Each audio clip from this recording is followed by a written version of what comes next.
Well, hello, good morning, good afternoon, good evening, and welcome to Full Credit to the Noise, a very special episode once again. It's day 2 of Bathurst here at 2024 Friday, and the man next to me can be found on Twitter at AVL_motorsport. He's on Instagram at AVL.motorsport. You can find his phone number on at least 5 toilet doors that I've written on this afternoon alone. He was busy flying a stunt plane this morning. He's a man who's impressed many locals, telling about how he caught a black snake or a brown snake on track yesterday. And tonight he's wearing a Henson and Bedges racing merchandise shirt. Welcome to Speed Cafe's Andrew Van Leeuwen. There was some stunt flying going on today, I tell you what. There was low-level flying at least. Yeah, boy, oh boy, was there some stuff torn up for me. What are we thinking? Do we have Well, we'll go through and you can give me an update on where each team is with their crashed up cars. Mm-hmm. But we're looking, fastest was Matty Payne, but he was probably a little bit lucky to hang on to that given that Brock Feeney was not far from surpassing his time before a red flag was thrown, because our friend Dave Reynolds crashed at the Dipper, and when he crashed at the Dipper, you don't crash easy. No. Well, it was actually, I think it was the Davo crash that cost Brock in the end. You're right. Sorry, he was purple at the very end there, and the Reynolds crash happened a bit earlier in the session. But yeah, look, you never can say, but it was looking pretty good for Brock for provisional pole. At the end of the day, it really doesn't matter too much, because the shootout is what's going to determine where everyone actually starts the race. But it was a chaotic. Like every session has felt chaotic. I don't quite know what it is. There's a few theories about whether it's the tyre or, I was just talking to Nick Percat not that long ago before we came and recorded this, and his theory about all these crashes is just that, firstly, there's a bit of frustration. I don't really know what the word is, but he's like, you go and nail a lap and you look at the dash and you've done a 7.2. Okay. And he's like, we're used to looking at the dash and seeing Hollywood numbers. And he's like, you just don't see them now. And maybe... Tried to tell you this yesterday. Maybe guys are going a little bit, pushing a little bit too hard looking for that. And he's like, the other thing is it's just so close. Like, you have to be going hard. Like, if you want to be in the shootout, it's full commitment to get there.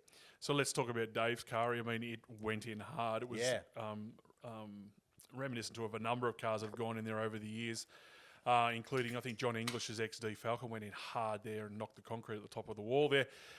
Is it going to be back out? Or how's the car? Have we heard anything from that? As we sort of sit here, is sort of late evening on Friday, there was confidence out of Team 18. Good. That car will be fixed. Yep. It's funny how you sort of look at how much damage that crash that James Courtney had at Newcastle in 2023, isn't that led to a lot of strengthening around the clips and that sort of stuff. So thank God. For a car to be able to go in like that and there to be so much confidence that it will be fixed, sort of says a lot about some of the strengthening work that they have done with these Gen 3 cars over the 18 months that we've been racing them. The fair bit of confidence there. That was just and Dave was quick as well. 0.002 of a second behind the fastest time at that point. He was sitting like 4th or something like that. Yep. Was green in that first sector. Like he was going pretty good. So that was a real shame for Dave. And you could see in the car like how frustrated he was. Yeah. At the fact that it had got away from him. I mean, Luffy must have said, "I've showed you how to do it. If you can't turn a car around and do a 360 at the Dipper, you're a fool." I don't know that he's getting a job at the movie world in the stunt team, Reynolds, anytime soon. Sorry, mate. You might have to stick with actual race driving for a bit longer. But then we cleaned that up, and 10 minutes later, Will Davidson went in at pretty much the same spot, went in very hard. Yeah. Has there been a feedback around that? Will looked a little bit hurt as well. Yeah, he's okay. He's uninjured. 58G, they reckon the hit was. So that's decent. That's the same G's you pull on the plane today. Exactly. So Will is mostly unhurt. I think he'll be sore, but no serious sort of injuries. And that was sort of, again, Percat had said the same. Not that he's a doctor, and I didn't ask him for a medical, but he said, no, he said, look, he said he felt... Doctor of love, he's told me, but... He said, I think Will was fundamentally okay, just he'll be banged up and he'll be sore, and obviously often it's the ego that takes the biggest hit. And just, you've just given the crew so much work, like there's guilt that goes with that as well. And it's a hard thing because at the end of the day, like, the drivers might go, geez, I'd love to stay around and help, and I'm sure Will stay as late as he can. But the best thing for an athlete to do at some point is to go home and get some rest, particularly in his condition, is to get some rest and leave it to the guys that can and do rebuild these cars to do that job.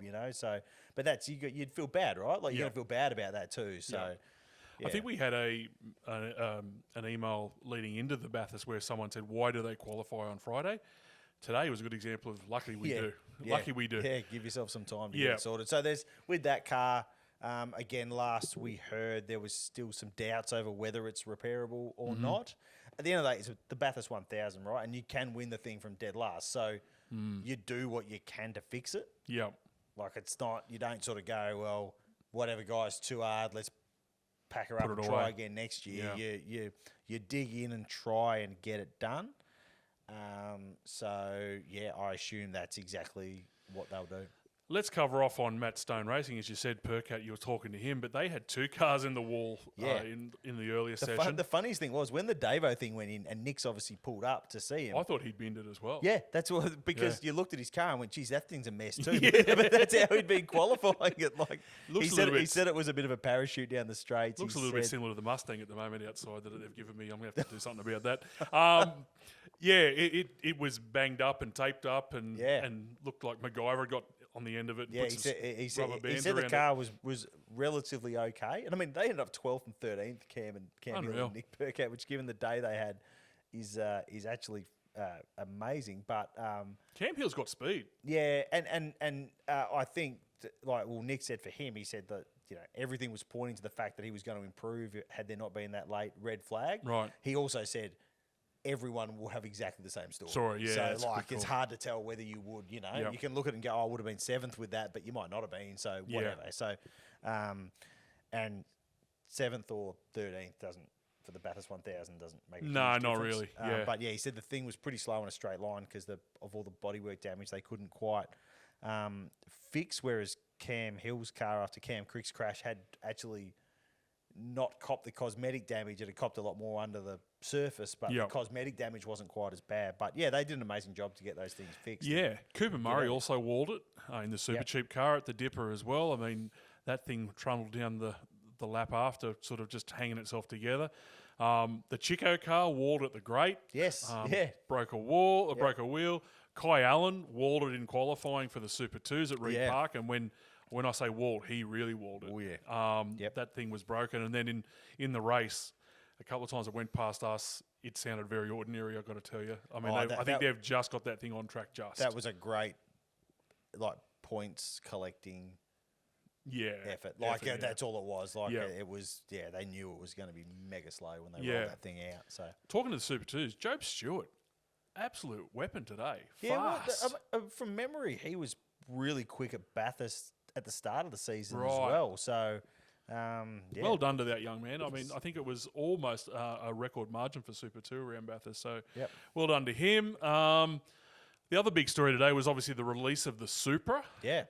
Plus, also Toyota have gone back to Formula One, which was that actually was more surprising. It was such a coincidence that those things rolled out. Yeah. And from completely different parts of the business, no coordination. No, on any and I of understand that, at all. There's a brand new Toyota forklift out today too. That's a big news really? as well. Yeah. The Supra, I've heard a lot of the WAU fans very disappointed in it. They said it doesn't even look like a Camry. So, that's fair enough. Did you have a look at it? Yeah, for sure. So, what is it made of clay? That thing that's in there. Yeah, right. They've been like Demi molding. Moore did it, or was Patrick Swayze standing behind him when they were? They were molding it at the track. Right. Like punters could go and watch them mould the thing at the track. It's You'd have to put a doodle on there somewhere, wouldn't you? It's like wet concrete, right? You can't just walk. You can't walk past. Ryan Walkinshaw was here. He was taking an amazing selfie in front of the thing but midway through their press. If anyone can take an amazing which selfie, let's be honest, which was quite humorous to watch. But what do you think of the look of the car? This has been a hot topic of debate in the amongst the Speed Cafe team this weekend.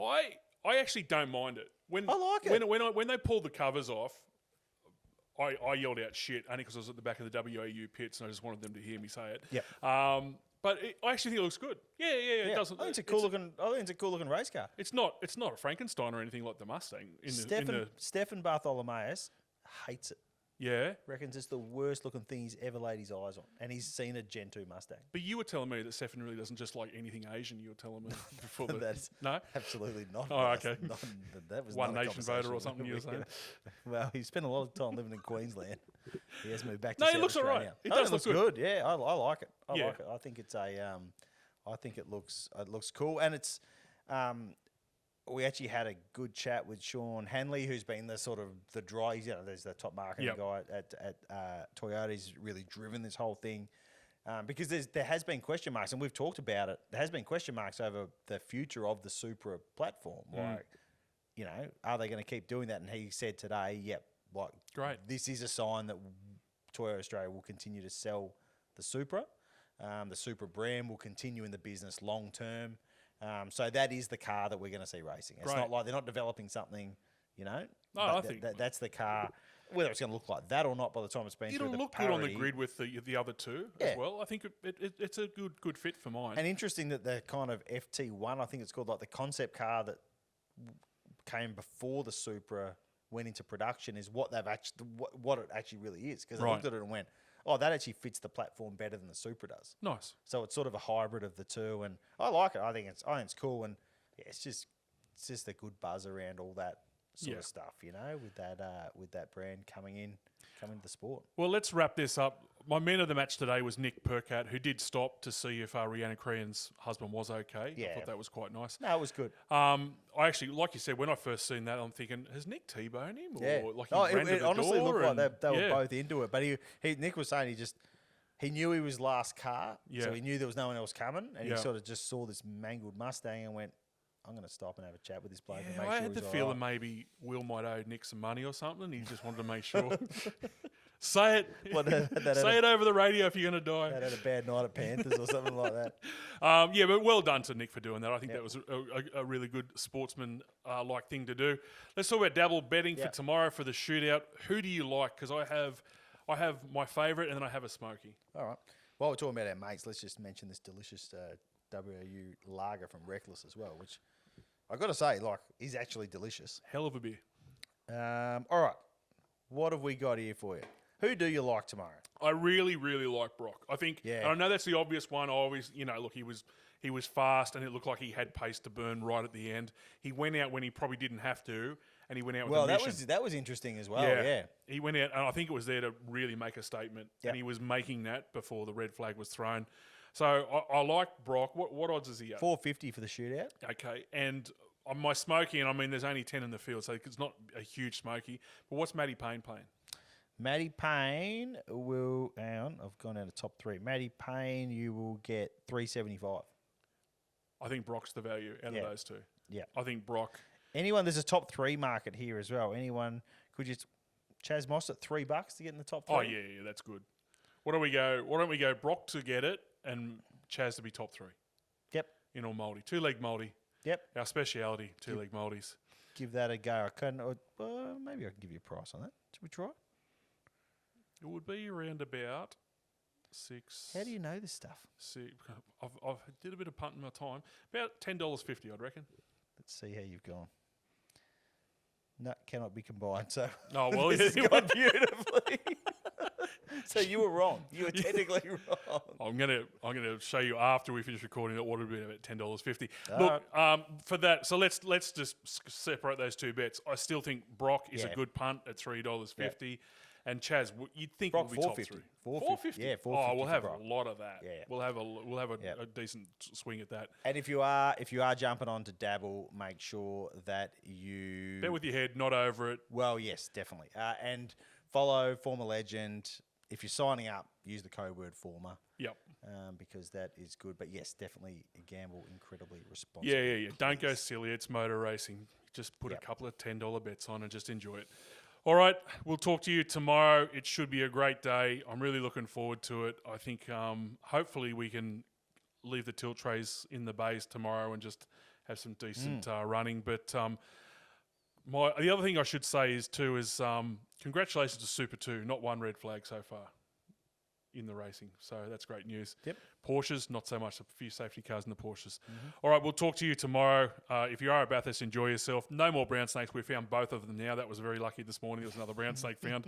And we'll enjoy your day, enjoy Saturday, and stay sober. See ya. Not you, AVL. Bye.